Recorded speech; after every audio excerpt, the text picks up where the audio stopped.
So your mom and pa never talked to you about communism?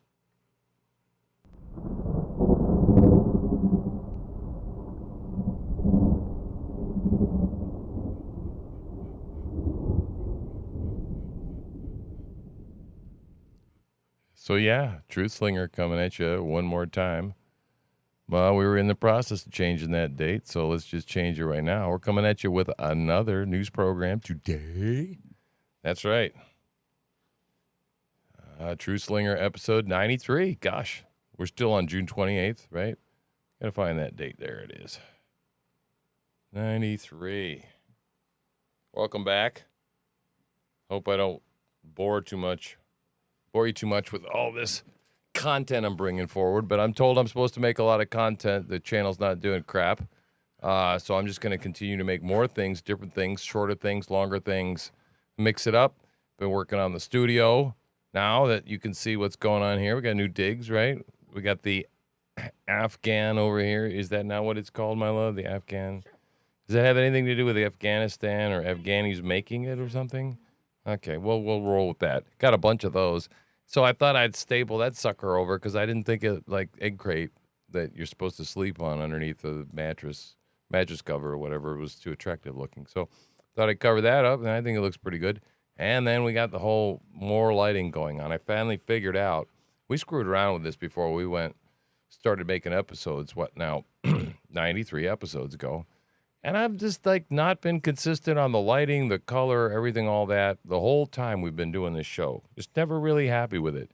Sometimes I'm a little green. I don't like being green, especially in the alternate view that we just kicked out of. I don't care for being green. I like being regular colored and everything being red, white, blue, and then me being a normal fleshy tone.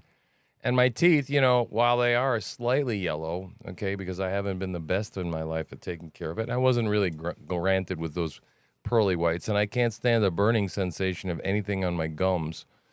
I just don't whiten the old teeth, so this is the smile I got to work with, right? It's just the way it goes. If you don't like it, you can go someplace else. What? All right. Now, see... Now, you mess me up with the feel and the flow of the show here, right? My producer's giving me shit over here, right? I should be moving on, right? So I'm talking about communism, right? My father would be rolling over in his grave right now. He probably is. And I told him, I had an argument with him a little over 10 years ago in Florida. I remember we were sitting there and eating like a fish sandwich or something, and I tried to tell him that there were actual people that were in the government that were avowed socialists and communists, and he almost bitch slapped me. We got into almost a fist fight out there. And the reason was because he refused to believe that there were communists within the United States government because they fled the Soviets in 1956, right? In Russia. They came across the frozen lake. They had to bribe the guards and the whole 9 yards, the whole shit, right?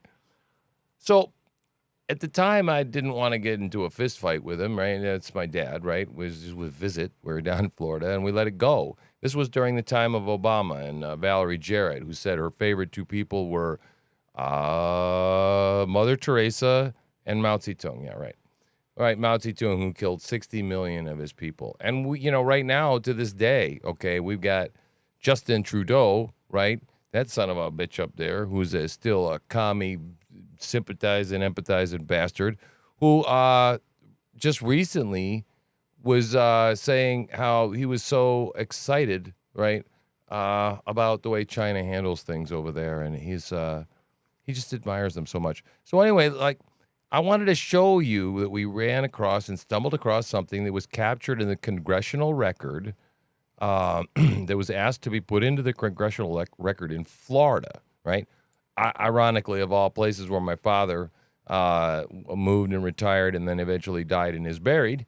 And his ashes, if the ashes could roll over, will probably be rolling over when he hears me talk about this.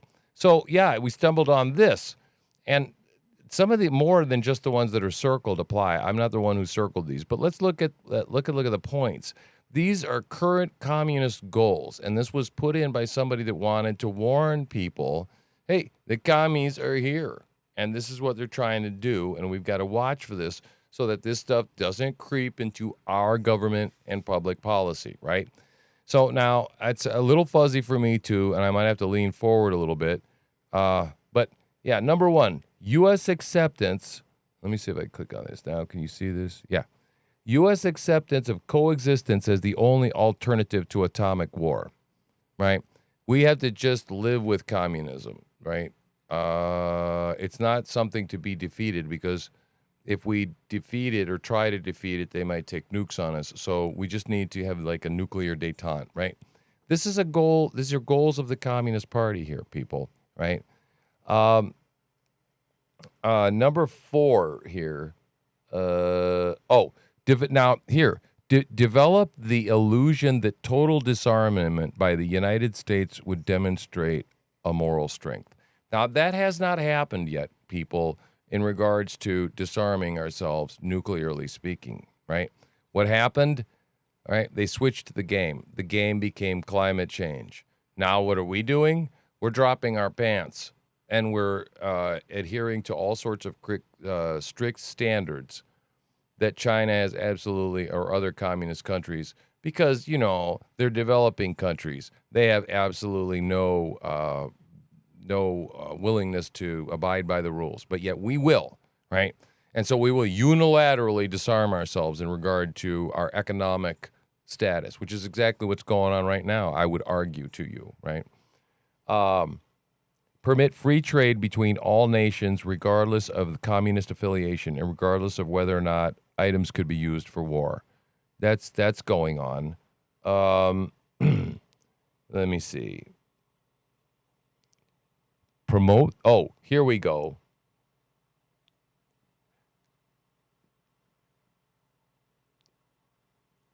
Grant recognition of Red China, admission of Red China into the United Nations. Allow Soviet satellites individual representation in the UN. Okay. Promote the UN as the only hope for mankind. If the charter is rewritten, demand that it be set up as a one world government with its own independent armed forces. Some communist leaders believe the world can be taken over as easily by the UN as by Moscow. Sometimes these two centers compete with each other as they are now doing in the Congo. Now, I don't understand that last sentence, but I will argue with you that the one world government is not a new idea, and it has been talked about a lot that the UN would be the seed or the foundation for one world government, right?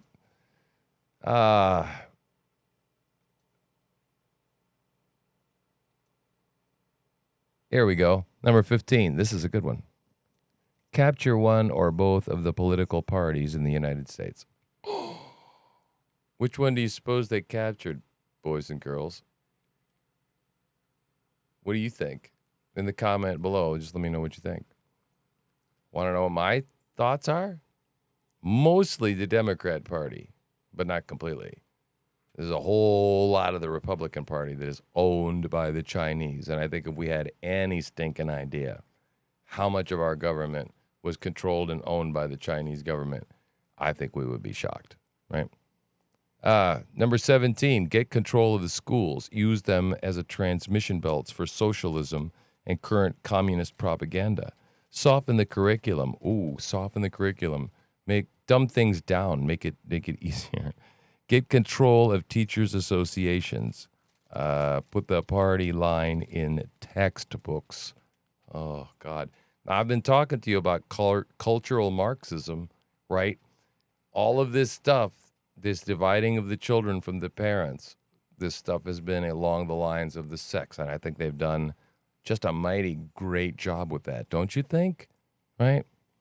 Let me see. Yeah, and it said, gain control of all the student newspapers. Hell, why stop at the newspapers? Shit, just get control of the damn schools themselves, all of them. The kindergarten, the middle school, the elementary school, the high school, the colleges, and shit, definitely the post-grad shit, right? All of it is totally gone, And they are teaching this shit, the same stuff, except they're teaching it under the guise of ESG, okay, equality, something in governance, okay, CRT, critical race theory, queer theory, all of this stuff, which is cultural Marxism, right? Infiltrate the press, get control of book review assignments, editorial writing, policy-making positions. Hell, the entire legacy left media is all completely sold out to the left. They're an entire tool of the Democratic Party. They might as well be the Pravda. All right, and 22, continue discrediting American culture by degrading all forms of artistic expression. I don't know, like statues and things like that. History, stuff like that, right? Let me see. An American communist cell was told to eliminate all good sculptures from parks and buildings, substitute shapeless, awkward, and meaningless forms, right? 1963, people. 1963, right? This was 13 days before I was born. And this stuff was existent. And in my short lifetime, which I'll do the math for you, is 60 years. Look where we have come, and look where we are at. And, if you want to argue with me and you tell me communism isn't here in this country, bullshit. Bullshit. It already has killed hundreds of thousands of people because of this content not permitted on YouTube, right? Because of the whole COVID thing. Right? So anyway, that's probably going to get me in trouble. I don't know. Anyway, that's pretty much it for me.